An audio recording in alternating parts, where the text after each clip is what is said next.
Well, good afternoon, Louisiana. Welcome to Bayou Bets for Monday, November the 28th. Zach Ewing here with Jim Derry and Spencer the Guru Urquhart. Well, it was a good holiday, I think, for me at least. I spent some time with family, some food, some football. The football for South Louisiana, not so great, though. The Saints shut out for the first time in 20 years. And Almost LSU, 21. yeah, and LSU maybe worse, losing at Texas A&M and removing itself from the national championship picture. We do have the Tulane Green Wave down here. Uncle Big Nick's here. He's happy, 49ers fan. 13-0 49ers. Don't rub it in, you being. Come on. We'll start there. Feel free to leave your comments. If you are on the Twitter page, you need to get yourself over to Facebook or YouTube for us to see your comments, but we'll put them on the screen live. As always, brought to you by Caesars Sportsbook. Go to NOLA.com/Caesars to get your first bet risk-free up to $1,250. Or if you prefer a 3-poster LSU championship set, go to LSUposter.com and you can get that going for signing up for Caesars as well. Dave says, so depressing. Yeah. Let's start there. Jim Derry. And those who want to hear Jim's full thoughts can listen to Datitude, the podcast this morning that Jim released. So with that said, let's start with Spencer. Spencer, you said you had some things to say about 49ers 13, Saints 0.0, as Blutarski would say. Yeah, that was to me. This to me is the most painful loss of the season. I know Saints have had some painful ones, but to me, this is the worst because of all the freaking chances that they had. Not one, not two, but 3 chances to score that all got taken away. Yeah, the penalties, turnovers. Just in the last one with the penalties and turnovers have been the curse of this team. I mean, the first one, the almost pick 6 gets taken away because of defensive holding. The freaking Kamara fumble at the goal line. Jawan Johnson nearly saves the day. Ends up in the hands of the 49ers at the 1, and in the most sickening at the end there where Dalton takes the sack and then had the ram check penalty that pushed him back. It's just so sickening the way this team's done with all the mistakes and self-inflicted wounds. I know the season's not technically over, but I'll probably be glad when it is, because this is just every freaking week it seems like we're talking about this kind of stuff. And you can't win football games with turnovers and penalties. You simply can't at the NFL level. That is true. Jim, I know this is going to be difficult, but summarize your thoughts in like a minute or two for us. There's nothing painful about it. It's typical. I mean, you can't expect a different result when they keep doing the same things over and over again. They keep putting the same people in. They keep running the same kind of offense. They keep running their heads into a brick wall. It's not painful. It's typical. It might piss you off, but it can't be painful. I mean, painful would be expecting a different outcome and something else different happening, and they keep doing the same things over and over again. And I don't know why anyone expects anything different. This coaching staff is inept. They refuse to make changes where they need to make changes. And they keep banging their heads against walls and saying the same things after they lose, like they're surprised. My favorite was Dennis Allen. You could take any of his press conferences from his 8 losses and put them all together. They're all the same. Every single press conference is exactly the same. He says, we need to get better, and then he figures out which call he wants to blame the refs on for that particular game. And this one was the Chris Olave call, which was a bad call, but good coaches don't talk about those sorts of things. They say, next question, or they say, let me look at the film, and then I'll figure it out and get back to you. But Dennis Allen continues to say, we need to get better. When are you going to get better? Your next game is in December. Yeah. I mean, look, I don't think that anyone could convince anyone that Dennis Allen and his staff are doing a good job this year, and I'm not trying to do that. I will say, this team was prepared for this game. I mean, look. The defense. They played great defense. The 49ers' only touchdown came on a deflected pass. Is it Dennis Allen's fault that Alvin Kamara got the ball punched out on the half-yard line? Is it Dennis Allen's fault that they called illegal contact? Maybe 50-50 call, not egregious, but they certainly didn't have to call that on the Paulson and Debo interception. on the game-ending sack. Yeah, or the Alontae Taylor, offense sorry. was yes, it's his fault in the fact that he keeps putting in a quarterback that gives you almost no chance to win against a team like this. I'm not blaming Andy Dalton for the loss, because Andy Dalton did what he always does. At 18 of 29 for 200 yards, no touchdowns, no interceptions, no fumbles, big whoop, nothing. So you led the team in rushing. Well, that's saying something. But you could. We went into this week. I'm an amateur professional betting analyst. Okay, I mean, I guess I'm professional in the sense that I get paid to do my job, but I get paid to do a lot of other things than predict games. But I said in my NFL column, they are not going to be able to run the football against this 49ers team. No one can. Exactly. Which means it's an Andy Dalton game, which means if you expect anything different, it's not a surprise they didn't score 0 points. It may be a surprise they get inside the 10 as many times they did and had chances to, but it's not a surprise they didn't score any points because it's an Andy Dalton game. If it's an Andy Dalton game, they're not going to win the game. I mean, I get what you're saying, and again, I'm not trying to say that Dennis Allen is blameless here, but it's not his fault Alvin Kamara drops the ball. It's not his fault Will Lutz misses a field goal. It's not his fault.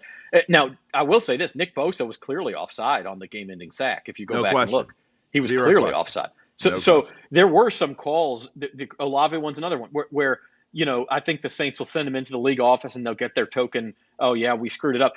Now, again, Kyle says, is this – am I sunshine? I'm not trying to pump sunshine. This is a bad team. Look, bad teams find ways to lose games. But I will say the Saints have not quit. I think they came in with a game plan. They mostly showed that, executed it, except in some key moments, which is unfortunately the story of their season. Now, having said that, they play the Tampa Bay Buccaneers 7 days from today, and the steam is already on the Saints. Wow, yeah, it was 6 earlier today. It was 3.5 now. If the Saints win this game, their season is not over. Amazingly so. Yes, it is. I mean, yes, it is. They're not going to. Mathematically speaking. Mathematically, realistically, they have to go 4-1 down the stretch. They have 0.01 chance of going 4-1 down the stretch. They haven't won back-to-back games all season. What makes you think they're going to do it in December? If they could play clean games, then yeah, but they're not. So I'm with you, Jim. I'm not disagreeing with you. I'm just saying if they could, I think they could go 4-1, but I have no confidence that they are, so I will not predict that. If they could have found a way to win yesterday, they would have been in great shape. I mean, Tampa Bay and Atlanta opened the door wide open. I mean, the door again was for wide the 4th time. Exactly. Yeah. You're in the last week of November. The door is open wide because Tampa Bay stinks. Atlanta stinks. We know Carolina stinks, right? The problem is the Saints stink. So now instead of having to go 3-2 down the line, which is completely feasible and possible, because they can certainly beat Tampa, Atlanta, and Carolina. They'll be favored in 2 games at least. Well, the problem is they can't beat Philadelphia. You can scratch that one off. That one is a loss. I mean, I don't care what the spread is. In fact, I may go take $2,000 and put money on the money line and take my $250 back because they're not beating Philadelphia. It ain't happening. So that's gonna be ugly. So that means if you play your best game and beat Tampa Bay, Atlanta, and Carolina, that means it comes down to beating Cleveland on a ugly field, probably in ugly weather, with Deshaun Watson at quarterback against a decent defense, and you go ahead and try to stop Nick Chubb and Kareem Hunt. Because I'm not going to try to do it because I don't think the Saints can. Merry Christmas. That'll be fun. Yeah, no kidding. No, I agree with you. I mean, I do think the 3 division games are winnable. And maybe I'm just being hopeful because I have over 3 division wins and I need the Saints to win them. But I think they could beat Tampa Bay. I think they could beat Atlanta and Carolina. If you start there. That's what makes you so – I said so painful isn't the word. You can be angry if you want. That's what I guess – for me, not even if I wasn't even a Saints fan, I'd be angry right now because you got the over 7.5. They won that game yesterday. I think they're going to win I think they're going to win 8 games if they win that game yesterday. But now that's up in smoke probably. If you start with the division games, and I'm not saying it's better than 50-50 that the Saints win their 3 division games, but it's at least possible. It's at least 1-3, maybe. Then you're looking at splitting Cleveland and Philly. As we've said, winning in Philly extremely unlikely. Maybe if Jalen Hurts got hurt or something, you'd have a chance. Yeah, I don't know. Maybe. And so then it comes down to, can you win in Cleveland? They'd be underdogs. But we look at these odds; they're 10-1. Like I think that's about right. I think they have a 10% chance of winning the division, which is amazing considering how poor the season has been. Well, if you're saying they have a 10% chance, then you don't bet it because there's no value then. Correct. So but I want to know. I want a little bit of what Kyle's smoking now. I don't know if he is like, if he's like happy go lucky today. Like I don't know if he's like promoting the Saints or saying the stinks. And the 49ers are overrated. Are you insane? The 49ers are probably the best team in the NFC. If they're not, it's either them or Dallas. You could say Philadelphia, but I don't think when it gets to playoff time and playing really good teams, I don't think they necessarily match it well. I don't like Philadelphia at all. But I place bets to win the NFC this weekend on the 49ers and the Cowboys. I think Cowboys was plus 425. And 49ers is plus 350. And I feel pretty good about one of those two teams cashing. Yeah, I think those are the two teams that have the best chance. The only problem is now that I'm starting to look at things, I think there's a decent chance they end up on the same side of the bracket, which is good or bad. Because, one of them is going to get to the NFC Championship game, but you'd like them to play against one another. So did I look at his stats? Kyle, I stopped looking at stuff you typed in except for – I'm like picking little bits and pieces out. It's I've already eaten my Thanksgiving dinner. The turkey's I'll gone. take that bet though. We threw the turkey out. We don't need another. We don't need another turkey. Atlanta and Carolina are not good, and the Saints get them at home. They'll win at least one of those games. Oh, they'll win 2 games. Yeah, I think you're right. I think they might even win 3 more. It won't be enough. I've been saying for about 6 weeks now, and I'm gonna stick with it. I don't see why I change. The Saints gonna win 6 games. Which is going to be just enough to save Dennis Allen's job, and we're going to have to deal with this again next year. And just enough to save that Saints LSU win total of 14 That's right. and a half. As LSU freaking lost, so it makes an out where the Saints have to win 2 more games for that to cash. That is a professional segue right there. Positive thinking, buddy. That is well done, Spencer. I like that because we're about to talk LSU. I do want real quick tonight's game, Steelers at Colts. Talk about a couple teams that season on the brink. If you can even be that positive about it, their seasons might be over. But Colts 2.5-point favorites. Steelers are going to win that game. All right. I agree. That's I have that for best bet. Steelers money line. Colts have a lot of bug going around their locker room. Could be without several key defensive players. And, and really, the Steelers defense isn't very good. They got T.J. Watt back, so that makes them better. But they'll be able to do enough to hold down Jonathan Taylor and. Matt Ryan, come on. Yeah. That's a good money line bet. Yeah, and it's also part of Big Bucks. I have that as my Big Bucks wild You have it in a card. money line parlay, which we need to talk about. There you go. Hey, you're watching Bayou Bets here on the Bayou Bets YouTube channel and bet.NOLA.com. Hit the like button, hit the subscribe button for us. Do us that favor if you are watching. And we're going to talk a little LSU with another Band-Aid we got to rip off here. Guys, this was a weird game. Jim, you followed it. You were on duty that night. LSU did not play a good first half, but they come out in the second half. They go down and score. They tie the game. They get the ball back. Everything looks okay. They're going to restore order here. And then Jaden Daniels fumbles. And by the way, it was his first career fumble, either at LSU or Arizona State. First career fumble in hundreds of carries. Wow. And A&M scoops and scores, and the game just flipped on its head. Yeah, I couldn't go and look at social media. I would go type whatever I had to type and get off because I didn't feel like reading the idiots were probably coming out of their holes talking bad about Jaden Daniels, and he has been just outstanding. Really. And next year, I can't wait to see what the future holds for him, assuming that he comes back. And I can't imagine he wouldn't because they'll have a chance to bump up his stock. But it's just one of those things. You talk about at least Alvin Kamara has been bad all year except for 2 games. And so, his mind is elsewhere. Jaden Daniels, it's just a fluky thing. That fumble changed the whole game around. I think if he doesn't fumble, I think LSU probably wins. They had all the momentum in the world. But in the grand scheme of things, does it really matter? They're not going to be Georgia. they weren't going to go to the playoff. I mean, I guess where it really hurts you probably is it may have severely damaged your chances to go to New Year's Six Bowl. But in the grand scheme of things, when you're looking at the big picture for LSU, it's all about a team that is already done well beyond anyone expected in a rebuilding year. And all these things are going to help them for next year because they're things that aren't going to happen next year. Yeah, Joe is right. LSU, I mean, you can't – if you're an LSU fan and you're disappointed in this season, you've just lost perspective. Yeah. Because at the beginning of the year, nobody expected 9-3. Nobody expected them to be in Atlanta for the SEC Championship game. And kind of like the Saints, look, they still have a chance. They're still there. They're still in the game. Georgia's a 17.5-point favorite. Do we expect LSU to win? Absolutely not. I think this line's a little high. I think LSU can stay in the game. What do you guys think? You know what's weird now is before going into the game against Texas A&M, I was ready to pounce on Georgia minus 14.5, minus 15. I got to say, the fact that they lost, I think, completely changes my outlook.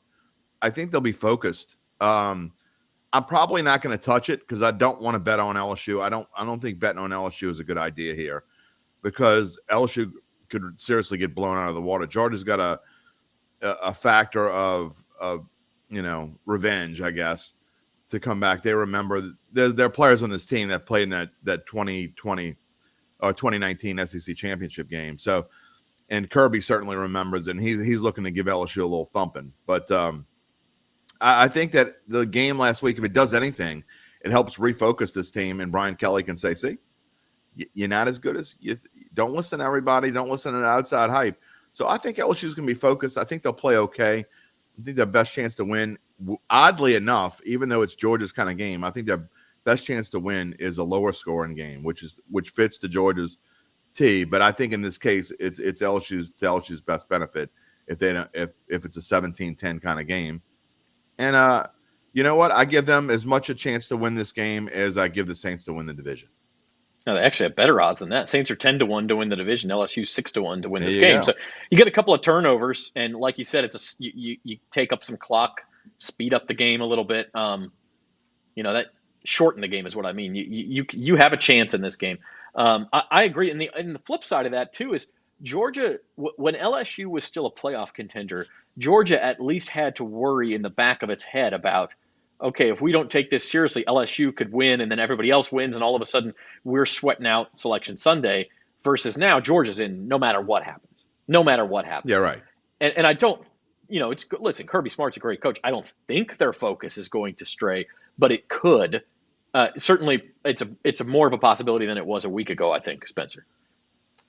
Yeah, it's possible. The thing that concerns me, though, here, and which is why if I had to bet this, I'd take the points of Georgia. I think they're going to blow the doors off LSU. It's the Jaden Daniels injury. I mean, he's got an ankle injury. It wasn't a high ankle sprain, so he should be able to play through it, but it was significant enough to where he was in a walking boot yesterday, and I just don't see him being 100%.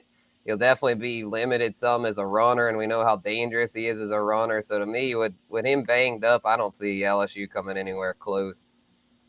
No, that's a good point. And that could be the reason for the line movement.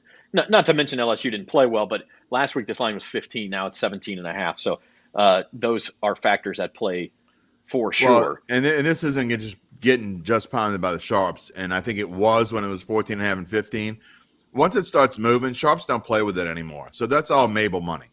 I can promise you that when we get our weekly update and it tells you how much of the public and how much of the tickets, I'd be willing to bet that this is going to be well into the 80 percentile range of people betting on Georgia here. So, I mean, if anything else, that's a reason to bet on LSU. But again, for me personally, this is not a game I will touch because of so many unknown factors. And look, Georgia's going to be playing like a cat and a mouse. They don't want anybody to know how good they are. They are clearly the best team in the country. I don't care what anyone says. Yay, Michigan, you beat Ohio State. Good for you. There's Georgia and there's everybody else, in my opinion. And so when it comes down to college football playoffs, Georgia's going to do what they did last year. They're going to win this thing easily. But that doesn't mean that that's going to happen this Saturday in Atlanta. So I wouldn't touch this game at all. If I were forced to bet, I would bet on LSU only because, again, all the Mabels pricing this thing up so high. I could easily see LSU losing by 14 or 15 and falling in that range of the high end range of, covering. But between the high end and the low end of the spread, Yeah, sure. for sure. By the way, Georgia minus 160 to win the national championship right now, so odds on favorite. But still, maybe a little bit of value there now. if you believe what you think, Jim, that they're going to win it easily. Yeah, if you didn't bet, it's not going to go down. It was even money about a month ago, and so I think you kind of missed the boat. I actually bought a ticket on Michigan, so I hope I'm wrong. I bought a ticket on Michigan. I can't remember I think they were 12-1 about 5 or 6 weeks ago, and I could see how these things were playing out, and I knew it was basically going to come down to Michigan, Ohio State for the college football playoff. So I went and bought a ticket on Michigan. So I will say the other thing, and Alabama's 25-1, and Alabama has a legitimate chance at making it in. And Ohio State's 14-1. If one of those two teams, if not both, could sneak into the playoffs. I don't think Alabama's gonna even if they get in. I don't think they have the team this year to be able to do it. But I still think 25-1 is a bargain. I can't believe I agree with Jim either. Joe DeStefano hasn't agreed with me since we were like 11 years old and we were talking about going to eat pizza. All right, let's run back to the NFL real quick because Joe does have a question. Drop passes, key fumbles, and this is really what I'm saying is, like, I don't think Dennis Allen is blameless. I also think some of these things, like, if you're Dennis Allen, you just got to throw your hand. How am I supposed to keep Will Lutz from missing that field goal? Alvin Kamara from fumbling, the refs from not calling Nick Bosa offside. Like, some of these things are just, it's almost like the universe against him. You're picking apart parts of a game. I'm picking apart pieces of the grander picture. Good, well-coached teams don't do things like that, and they certainly don't do them multiple times in a game. It's one thing if a guy makes a mistake and the Saints played clean ball and they went down the field and Alvin Kamara fumbles on the one and it is what it is. But there were so many multiple things, jumping off sides, Kamara fumbling twice, the missed field. You talk about the missed field goal. They just weren't. They weren't. The defense was fantastic. It's sloppy. That's on the coaching. That's on the coaching. I will blame Dennis Allen for that. I am, because I'm tired of it. Every week, it's just, other than the Rams game where they finally played a clean game. And that's why I think I was so, to go back to it, I was like, it was so painful for me because I was kind of fooled and think, well, maybe they've turned the corner. Maybe they have going to start playing some clean games. But nope. Yeah, so I agree with Spencer 100%. I mean, that's what you talk about with the coaching, Zach. It's not just it's not his fault they did this. Stop saying it's not his fault they did this, they did that. It's their fault because they're not prepared. And again, you go into a press conference and hear him say, we got to get better. I don't want to hear we got to get better for 8 weeks. If we're going into December, if you aren't better by now, chances are you're not going to get better. Can't argue with that. And look, this stuff keeps happening. So right. Is one fumble Dennis Allen's fault? No. Is fumbling in general Dennis Allen's fault? I don't know. I mean, I don't know what they're doing for ball control drills or if it's different than what other NFL teams do. I don't know. But the fact of the matter is there's enough other stuff to where they never seem to overcome those mistakes. I think Pete Carmichael has did a much better job yesterday. But here's my question. And again, I'm an amateur guy. All I do is watch. I've never coached football. I've covered it for 2/3 of my existing life. I've covered football. But here's the thing. This is what I say. Wouldn't that have been a perfect game if you're an offensive coordinator to have Taysom play his normal role, but throw like 8 to 10 passes because they wouldn't expect it? And then because the only way to attack a rushing defense is to be able to get them when they don't expect it. So you have Taysom go out there in the first quarter and throw 3 or 4 passes, and then it's gonna open up the running game. But no, we're gonna bang our heads and like run into this brick wall that we know we can't run into. The stats show that. And then 49ers were clearly ready for Taysom running. Clearly. Correct. I mean, so you go out there and do what you don't think they're going to do. And what the 49ers don't think Taysom's going to do is throw the football. They even had weird stacks to the left. They had a 3 stack to the left and don't do anything with it. Throw the damn football. And then they won't know what's coming.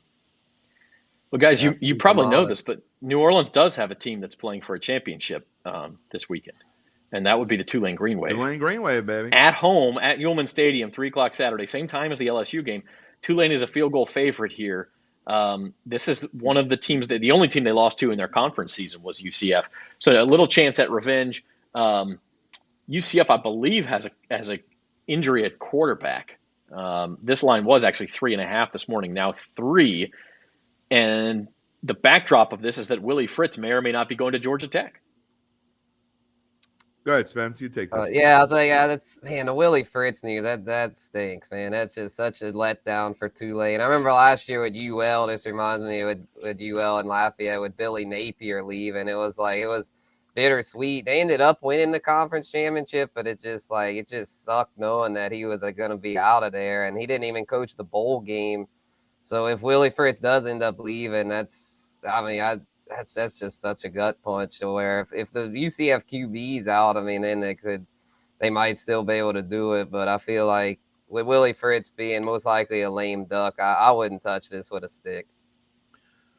Zach, it has multiple. I mean, when a coach announces that he's leaving, it has different effects. It has one or the other. They either really rally for him, and then they come out and storm and play well, and he rallies the troops and let's go win this thing, or they're complete opposite is a flop. There's usually no in between. So I think with this Tulane team, my guess is that if you've been around the Tulane program, and I know a lot of Tulane fans, I know some of my best friends are in the Greenbackers crew.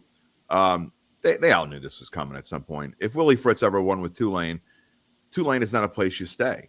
It just isn't. It never has been. So if you win at Tulane, you're going to go somewhere else. I mean, AKA Bowden, you go back, Mac Jones. You go back in the history of Tulane football, Larry Smith, way back in the 70s. So, I mean, it's just not a place that good coaches stay. So you either get fired at Tulane or you move on to somewhere better. So I don't think that this group is going to take this the wrong way. I actually think that they're going to rally around Willie Fritz, and it'll be interesting to see. I'm certain they'll let him coach at least this game. Well, I'm not certain, but I'm fairly certain. I haven't heard anything otherwise. You're not going to make a change on past Monday, I wouldn't think. It'll be interesting if they let him coach the bowl game, and I hope they do. I hope Georgia Tech. It's probably up to Georgia Tech and not up to Tulane. I can't imagine Tulane would want Willie Fritz out of there. They're not going to have hard feelings about this. So the only thing about that is that this offseason in college football will be the craziest offseason in the history of the sport, and it's going to start next Monday. That's when the transfer portal opens. Yeah. The early recruiting, but also the transfer portal. You got to recruit your own roster now. Yeah. So if Willie Fritz wants to get to Atlanta to coach Georgia Tech before the transfer portal opens, he can't coach Tulane on Saturday. He'd have one day to recruit his own roster. That's true. So it's more complicated than it used to be. Hello to Jerry. Hope y'all had a good Thanksgiving as well. Where you been, Jerry? Kyle says LSU. Will LSU play Tulane? I think it's unlikely LSU gets into the New Year's Six now, unless they win the SEC, in which case they go to the Sugar Bowl. So it's tough to see that. Yeah, I think it's highly unlikely now. Had they beat Texas A&M, well, I mean, even if it was kind of a weird spot anyway, because if they beat Texas A&M, unless they get the doors blown off them by Georgia, they were probably going to the Sugar Bowl. Now, you need some teams to lose, and not only lose, but in the title games this week. I mean, you need to get some teams kind of beaten up pretty bad for you to get back into the New Year's Six. Let's see where the rankings are tomorrow, and ask us that question on Thursday. We'll have a better answer for you. I think Kyle mentioned earlier, where does Alabama fit into this? Watch the rankings tomorrow night. The entire show is about who number 5 is. Is it Alabama or is it Ohio State? Because if TCU and USC could both lose, but if just one of them loses, which I think is more likely, who's number 5 and is in position to move up, Ohio State or Alabama? I think it's going to be Ohio State, just simply because of one loss versus 2. But we'll see. That's what the entire show tomorrow night is about, is who is number 5. And Zach, I told you that the other day. I said LSU fans really should have been rooting for Ohio State to win, because I could have seen a scenario, honestly. To me, the only thing that was going to keep LSU out had they gone through and won was Ohio State losing. Now, they didn't lose in close fashion, so I still think had LSU beat Texas A&M and then going on and beat Georgia, I think they still would have gone. But had that been a tight game, the fact that it's a blowout is a little bit different, and it gives Alabama a little bit more hope. But I think that I still think Ohio State is actually sitting pretty, and it's funny because everybody's so down. Ohio State could come back. That's the team you don't want to play. Forget Michigan's going to get their doors. Michigan's not good. I know that they won Saturday. I mean, they're not good compared to the other really good teams. Well, there's really only one really good team, I guess. They're not better than Ohio State. They were that day. If they play Ohio State again in the college football playoff, they're going to lose. So, Ryan Day, by the way, just a poor job of coaching that game. I agree. Because, like you said, the talent levels are not that much a difference. You're at home. Ryan Day played that game. CJ Stroud is so much better than anybody else on that field. Yeah. I mean, Spencer, he's going to go into the draft. They got better receivers. You're going to want him probably be the first pick. Yeah. You're going to want him in fantasy football next year, no matter where he goes. I mean, that kid, I'm always down on Ohio State talent. This kid's different. He's got a different set of talents. I actually think he can be successful in the NFL because he does a lot more than just what Justin Fields does. I don't think Justin Fields can ever be truly successful in the NFL. I think CJ Stroud is a real top pick. Like, he's going to make someone better really fast, I think. Justin Fields already owns an NFL record, man. Although Justin Bryce Fields Young is a running back. Let's not go Young. there. We've been so nice to each other today. Don't go there. You haven't even brought soccer up, and you haven't I'm about said to, anything dumb. Oh, here we go. Go ahead. I'm about to. Well, in fact, I want to get to some quick hitters before we wrap things up with our best bets for the week and looking ahead to next weekend. Pelicans play tonight. They're at home. No Brandon Ingram in this one. He's got a toe injury, and I know everybody was laughing. Mike Thomas. Yeah. I mean, listen, toe injuries are not good. What's going on with toe injuries in New Orleans professional sports? I don't know. Trevor Penning, Mike Thomas. I mean, C.J. McCollum also questionable. I think he's on the COVID list, although I think they ruled him out. Health and safety protocols. Yeah. So it might be the Zion show tonight. When have we ever said that before? That Zion is the one guy who's actually healthy. So the Pels are favored by 5.5 over OKC tonight. I mean, honestly, with as many guys have been in and out of that lineup, I think you got to be pretty satisfied if the Pelicans start. They're 12-8. It's fine. The whole Western Conference seems like it's between 12-8 and 8-12. So they're at the top end of that.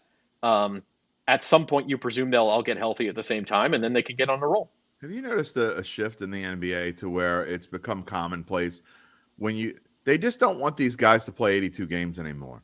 They don't want anyone playing more than 68 or 70 games. I mean, you saw with the Warriors and the fans got screwed. Honestly, I mean, sitting all the studs. I mean, both sure, times. the Pels. Yeah, that's what I mean. The Pels get 2 wins out of it, so it's good for them. But it really kind of screws it. They shouldn't be allowed to do that. I mean, it's one thing to sit a guy or two here or there, but I mean, I think that's what the Pelicans. I mean, his toe hurts. We're going to keep him out. I mean, I think you're going to see this until like the end of February, and until they get ready and. Players are going to get rest here and there. You just got to be able to mix it out. I can't wait until C.J. Stroud struggles his first game in the NFL, and everyone will start calling him Shroud. He won't, and he definitely won't be the Saints QB because the Saints do not have a 2023 first round pick. Wait a minute. And even if they did, they wouldn't be high enough to get him. Now wait a minute. If the Arizona Cardinals want Sean Payton, how about that number 8 pick, Arizona? I mean, like C.J. Stroud would be long gone by then. He may be. I'm not necessarily talking about Stroud, but there is a chance for the Saints to get a first-round pick in the Sean Payton sweepstakes. Chargers, I think, are at number 17 or something right now. So that'd be the hope. The Chargers would be. They're never going to. Cardinals. Sean Payton's not going to the Cardinals. Why would he want to go Chargers? Coach Kyler Murray? Kyler Murray. You talk about a train wreck. Sean Payton's not going to want any part of that. Justin Herbert, though. That he might want to go. Doesn't matter what he Herbert's wants. Got a lot of potential. Chargers are notoriously cheap. They're not going to spend the money or the capital that they need to spend to get Sean Payton. Never going to happen. By the way, Bryce Young is going to be the number 1 pick, and I think Bryce Young will be a better pro quarterback than C.J. Stroud. Yeah, reunite with. No, that's true. I mean, you go to a train wreck. That's a problem. So Pels play tonight. Tomorrow, 1:00, USA and Iran. I'm actually interested in this one.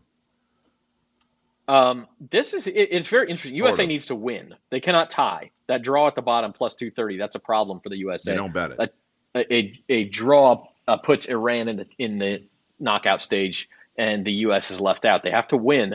There were 10 Iranian journalists grilling the U.S. coach and captain at the news conference today because the U.S. Twitter account took the Islamic symbol off of the Iranian flag in a show of solidarity with Iranian women, is what they said.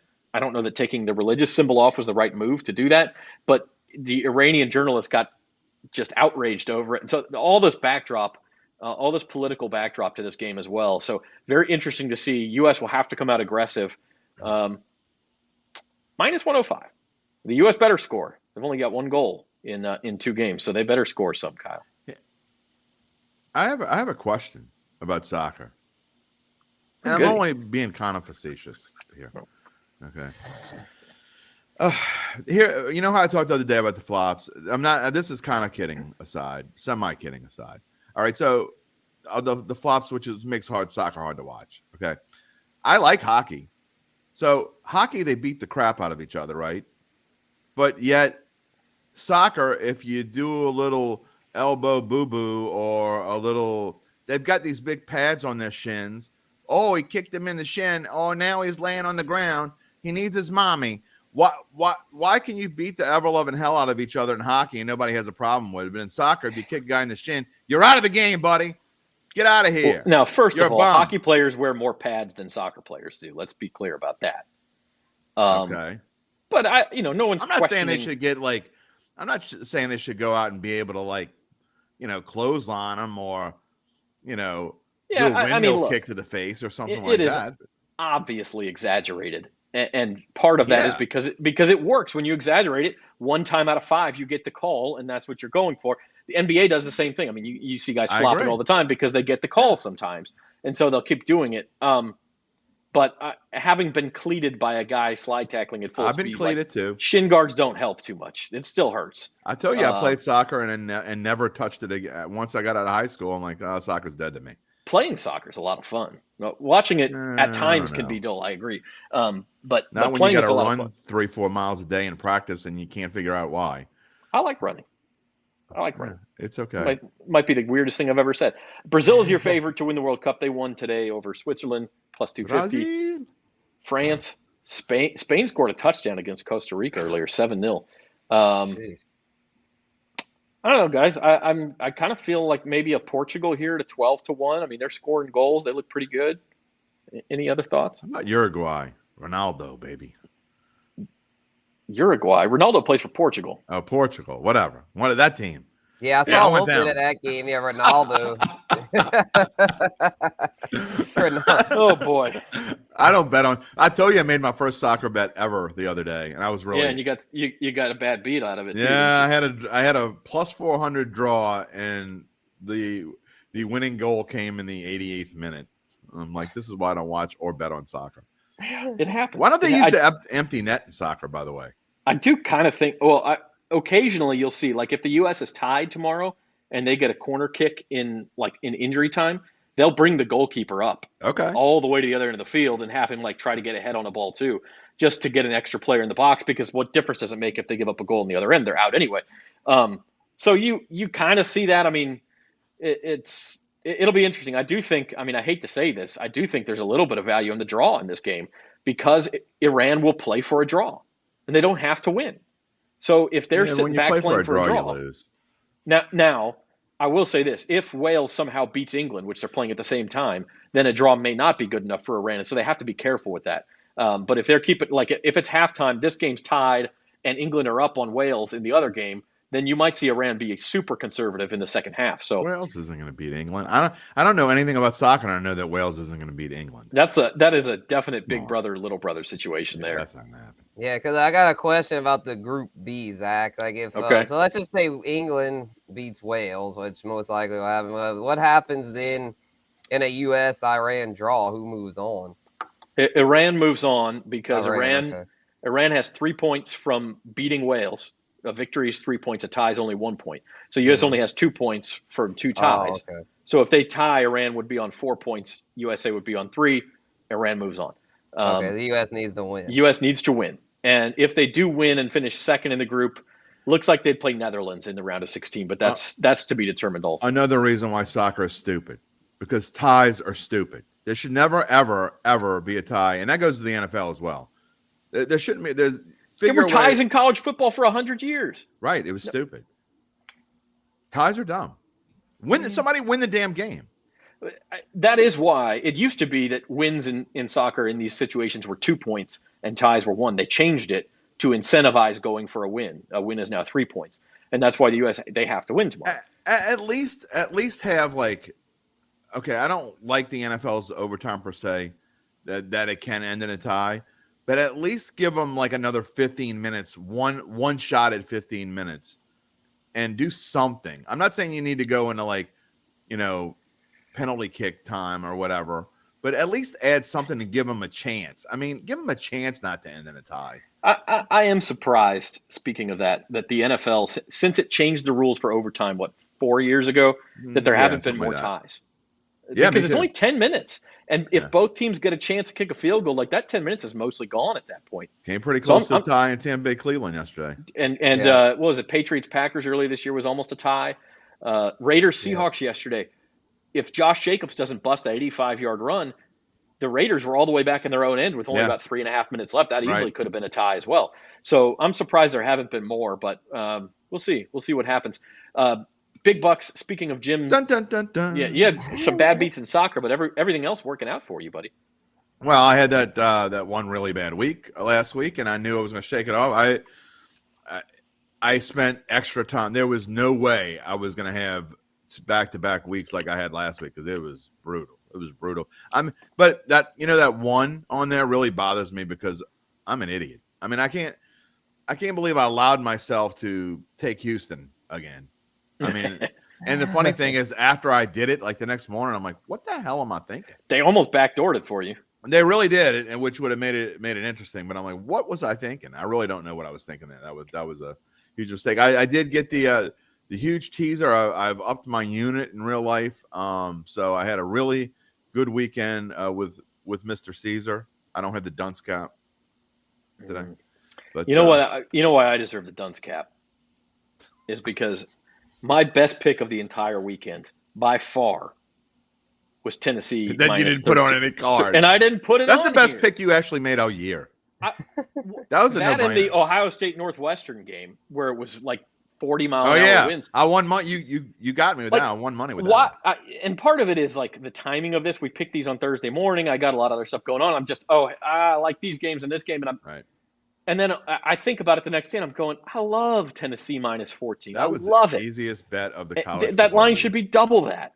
And as it turned out, it was even double that wouldn't have been enough. It was like 49-0. So I don't know what I'm doing. I really don't. But it's not my year in big bucks. Well, hold on. Zoe marked that a time of 42:40. I need to pull that out, and that will be part of Datitude almost every week. I don't know what I'm doing. Thank you. Every time you have me on Datitude, that'll be please. My intro. That'll be my intro. There's no question that's going somewhere. Guru, your week, whether it's a winner or a loser, depends on the Steelers tonight. Yeah, they did a little better this week. I've been in a little slump there, but got back to hopefully above 500 if tonight goes as planned. You want me to give you my 50 cents, Spence? I'm all good. I'm gonna get there. Mr. Arrogant over here. The Chargers about giving away his winnings. The Chargers freaking pissed me off because they won, but they didn't cover. So it's like, they won, but it just didn't benefit me there. But the only one that was the Bills. I probably shouldn't have. With Josh Allen still kind of banged up, as we saw with the futures movement, they're no longer the favorites. I probably shouldn't have taken that against the Lions as the chalk play. But other than that, it was a solid week. The Giants backdoored for me, and the total, the Raiders Seahawks, that was easy money. Yeah, they went up over 70. With the overtime. So you mentioned that, Spencer, Super Bowl odds for the first time since last year's Super Bowl, the Buffalo Bills are not the favorites to win the Super Bowl. They've been passed by Kansas City. Just by. I thought they were passed before this week. You sure? No, Caesars actually sent out a release and everything. Yeah, it was. I just did a little write-up. It happened during the games yesterday. Okay, they actually were the Chiefs were favorites somewhere else then, because I know the Chiefs were favorites somewhere else. Okay. Yeah, and I mean, look, the difference between 400 and 450, not super significant, could flip back in a week. Kansas City, a tough game in Cincinnati this week. I talked about how I like the 49ers and Cowboys to win the NFC. I surprised myself with this because I wouldn't have said this earlier in the year, but I'm looking at Cincinnati at 18-1. 100%. That's exactly what I was going to say. I think Cincinnati, if and when they get healthy, can beat any team on this list. No doubt. Joe Burrow, baby. Yeah, I think there's great value. Put that back up if you don't mind. Put that back up real quick. I think that is the number one value on this board. You cannot bet anyone above really above them. I mean, I've been talking about the Vikings all year long. I'd take Cowboys at 9-1. I don't think that's a bad. No, that's not no value there. There's no value in the Cowboys at 9-1. Yeah. I think the Cowboys certainly have a chance to win the Super Bowl, but I don't like 9-1. If you didn't bet them already, you can't jump on a boat after it's sailed. You just can't. I mean, you could have had Dallas at 18-1. So you're not a good. It's not a good bet for you to go jump on them now at 9-1. It's just not, unless it was some super. It'd have to be some super value, and there's no super value there. But I know y'all get on me and y'all laugh at me when I say these things. One more time, put it up for like 10 seconds. The Tennessee Titans at 35-1. I'm not saying they're going to win the Super Bowl, but people laughed at me when I took the Bengals at 150-1 in October, and they came just shy. I already had the Rams, so it was a no-lose situation for me in the Super Bowl. The Titans at 35-1 are serious value. They're going to win their division, and they haven't beat a good team all year long. They're going to win their division. They're super well coached. And if they get the right draw like the Bengals got last year, the Bengals got the right draw. And they didn't have to play the Chiefs and the Bills. If the Titans get that same kind of draw and they don't have to play the Chiefs and the Bills, they can make it to the Super Bowl. And then anything can happen. Titans at 35-1 is almost as good as the Bengals at 18-1, excuse me. They haven't beat a good team all year long. I just don't. I understand that, which is why they're 35-1. Yeah, I get what you're coming at, but they hadn't beaten anybody until they went on that 4-game string last year. So you don't know when it's going to come. Is the point? Anybody taking the Saints at a cool 250-1? No, I'm already going to lose enough money. You're just making a donation to. By the way, if the Saints do make the playoffs, they're most likely first round opponent. They get it at home because they win the division, but it'd be the Cowboys. So yeah. Well, Mike McCarthy's a bozo, so so whoever wins the NFC South would probably be Tampa. I just Dallas. I want no part of Dallas. I think Odell Beckham. Oh, come on. Odell Beckham's probably going to sign there, and then it's all going to go downhill. So yeah. And Kyle's right too. The 49ers haven't beaten anybody. They do. I think they get Miami this week. Well, and they Tampa defeated Bay the next Rams week. twice when the Rams were decent. So, I mean, I don't say that you can't say they didn't beat anybody. They beat the Chargers. Yeah. I mean, the Chargers are decent. I mean, I don't agree with that. That game at the bottom there. They beat the hell out of Seattle, by the way. Huge game, 49ers against Dolphins. 49ers laying 3.5, and that one. Chiefs-Bengals also a big one. Chiefs slight road favorites. Boy, I'll tell you what, guys. We were talking about this on our group chat last night. I'm in a big survivor pool down to 33 people. This is a brutal week for Survivor. Really rough week. If you don't have Baltimore or Dallas left, and even Baltimore, I would say the way they're playing, you can't be 100% sure. Baltimore plays Denver, Dallas plays Indianapolis. I don't know where you turn.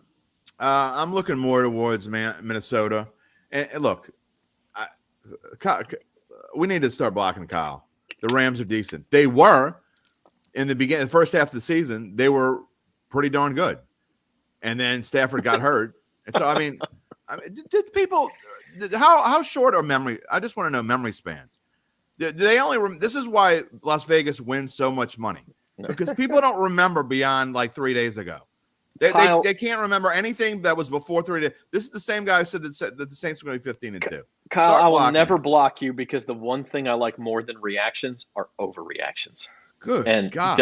You're my man. It. You're right. You're my man. We won't get any values. If we didn't have the Kyles of the world, we wouldn't get values in Vegas, because people like that wouldn't keep betting on, they wouldn't bet. You are my man. All right. What else here, guys? Bills, Pats. Could be a trap game for Buffalo Thursday. I like Minnesota because I think that the Jets are starting to turn into I get Mike White. Remember Mike White came in last year and threw for 400 yards, and then the next game he stunk up the joint. Yeah, Vikings can't stop anybody, though. The Jets don't have anybody. Yeah. They're not any good. I think this is a Viking. They know that they're in the mode now where they've got to get rolling. They actually have a chance at the number 1 seed. Not a great one, but if they're going to have any shot at all to get to that number 1 seed, they've got to pretty much win out. I think they're going to be focused. I really like them this week. And again, I haven't done my analysis yet, but going forward also, you got to like. I don't want to say it. You're just going to like wave at me. You like the Titans. You Yeah. like the Titans. Especially I was just in a about to. teaser I was league. just about to ask I don't these like them questions, this week. but I'm gonna flip these questions because I know how Jim will answer one. So Spencer, you get the question: who's more likely to be upset, Bills or Eagles? Bills. Okay, and Jim, your question is: who's more likely to be upset, Chiefs or 49ers? That's a tough one. I don't think either one of them are going to lose. I think Chiefs have huge revenge factor. I would say the 49ers only because the Dolphins throw it around and they don't even pretend like they try to run the ball. So that's kind of the way to beat the 49ers. So I could see the Dolphins beating the 49ers. So I would say 49ers there. I don't think the Chiefs are going to lose to the Bengals. They're going to be super focused.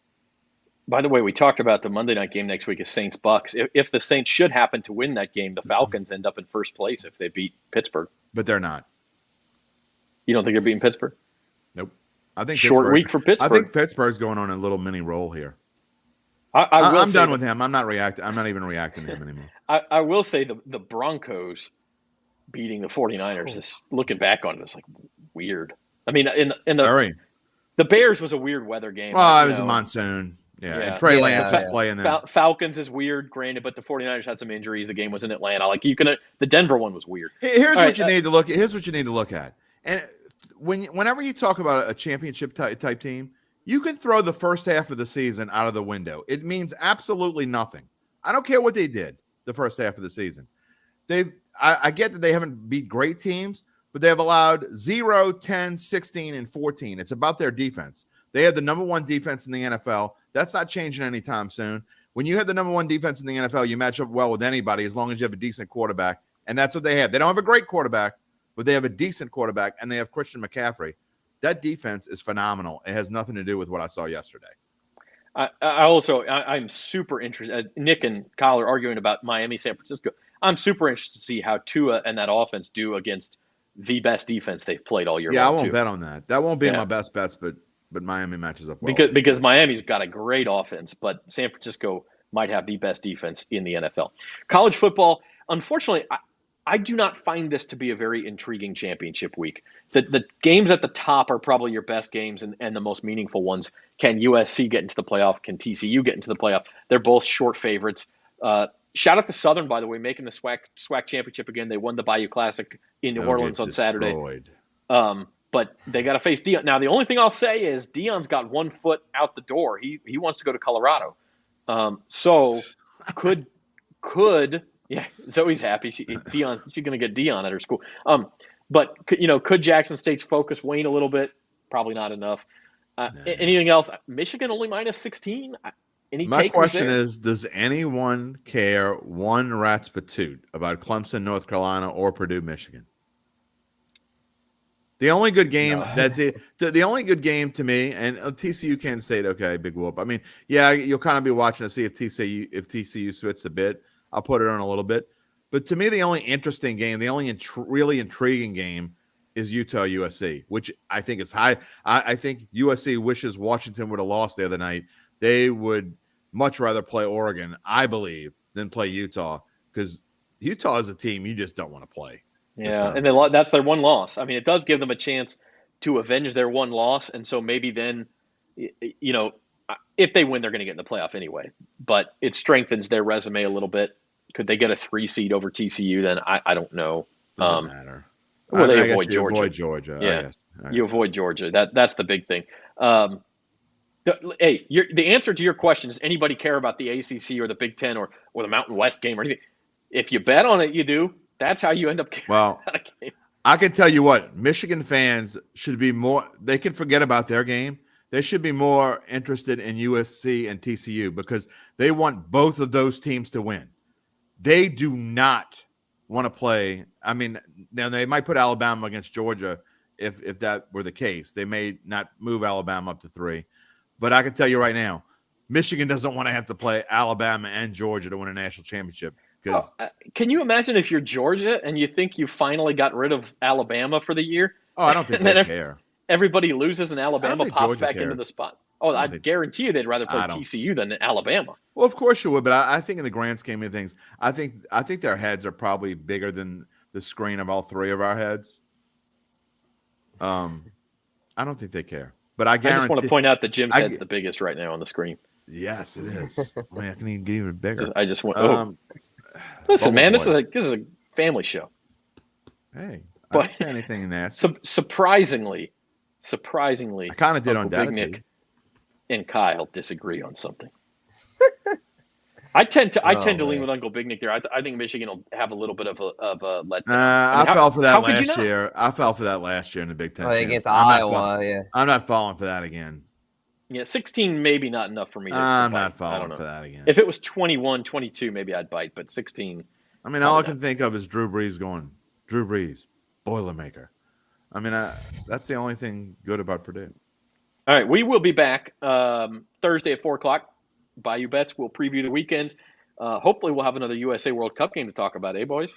Maybe. Sure. Against Ecuador or the Netherlands. Look, you got me a Bayou Bets mug, which I really appreciate. Can you get me a Bayou Bets pillow for a soccer talk? I'll get you a Bayou Bets scarf that you can hold up during the USA soccer games. Oh, that would work. I could put it in between my neck. Yeah. All right. Okay. We will also have the fantasy roundup tomorrow. Spencer doesn't know this, but I'm moving it to noon. So we're gonna do the fantasy roundup at noon, special time tomorrow. Oh, because of the game. Okay. Well, I gotta take the mother-in-law to the airport, so more important matters than even the soccer game. But yeah, well, people want to watch the game. Your mother-in-law's not coming to town for a month. Mine is. They can't watch. They can watch fantasy roundup and then watch the U.S. soccer game. So fantasy roundup noon tomorrow. Datitude, Jim, only Friday this week? Only Friday. In fact, we're going back to, next week's going to be weird because we got a Monday game, so we'll probably do Monday, Tuesday, and Friday next week. But I think for the rest of the football season, we're going to be Monday and Friday. Uncle Big Nick will be on Friday after Jeff Duncan. So we'll do Jeff Duncan live, and then we'll go and put it out in the podcast world with Uncle Big Nick segment on there at the end. All right. So Friday, and then Thursday, of course, at 4 o'clock, we'll be back with you on Bayou Bets. Thanks for joining us, everybody. If you don't mind, give us a like, subscribe to the Bayou Bets YouTube channel. If you're not watching on that, head on over there. Just search Bayou Bets on the YouTube page and give us a subscribe there. And we appreciate it. And Uncle Big Nick found out about his schedule change on the air, too. I didn't mean to tell you before. For real. They just make changes. I didn't mean to tell Uncle Big Nick. He'll just find out when he finds out. Yeah. All right. Enjoy the game tonight, everybody. We'll be back 4 o'clock on Thursday. See you then.